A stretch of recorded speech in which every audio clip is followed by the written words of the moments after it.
out here on this beautiful day harvesting some eucalyptus. I actually have a bunch of fresh shower bundle orders that I'm trying to fill. So I've taken down this group. I'm gonna take it back to the house and process it, and I plan to bring you along to show you how it's done. There's Tigger inspecting this morning's haul.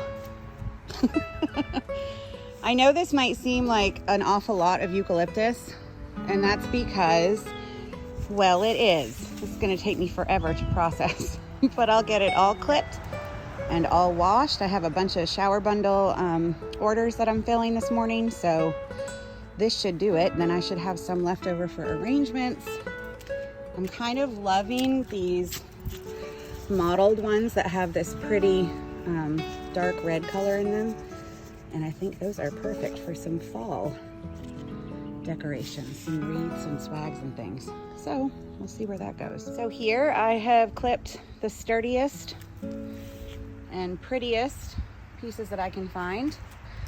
I'm gonna go through and take out stuff like this, because what happens to these tiny little pieces is that, well, their cellular structure is not strong enough to hold their shape like the bigger leaves will. So I'm just gonna take those off, because otherwise they crumble and fall apart in your shower, and that's not fun. And then of course, I'll make sure that I don't have pieces like this or like that. But make no mistake, every single piece is used. The pieces that I don't put into my shower bundles, I will cut up and put into my sachets, and I'll show you that in a little bit as well. Hey y'all, I wanted to show you what I do when I'm processing eucalyptus. I've got a little bunch here. So I've taken it off a big giant, actually I cut down a couple trees out there today, because technically they're not supposed to get to be 30 or 40 feet high. You want to keep them small and nice and bushy so that they're easy to clip off of, you know, for arrangements and whatnot. Anyway, so I took down this. I'm just going to air dry inside, and I'm just gonna zip tie it and then hang it up.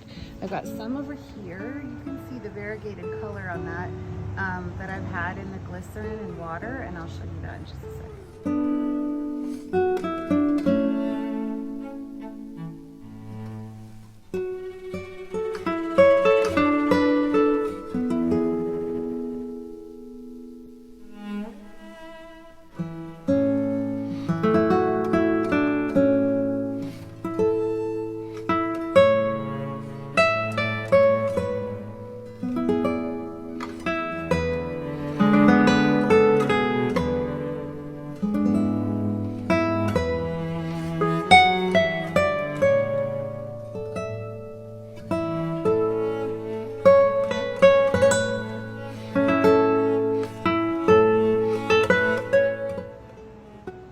So I've got this nice little bundle here ready to hang dry. I've even got some seeds on that one, and that always looks really pretty. See those little seeds?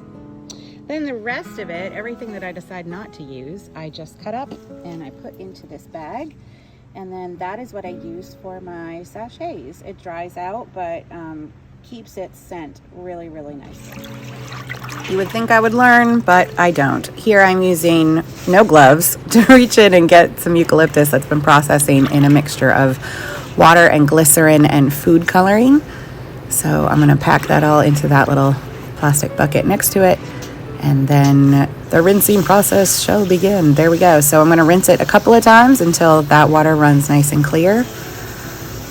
And then I'll show you how I hang it up to dry. And then at the end of the video, I'll show you what it looks like after drying inside for a couple of days after the glycerin treatment.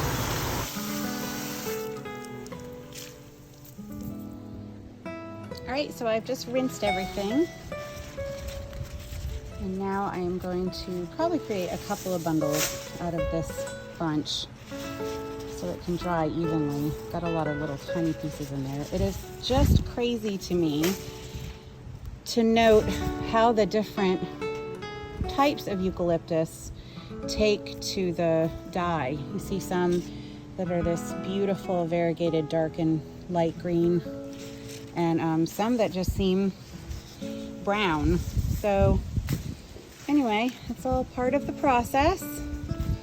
And when these are dry, I will come back and show you what the next step is. The placemat that I found online made out of magnolia leaves.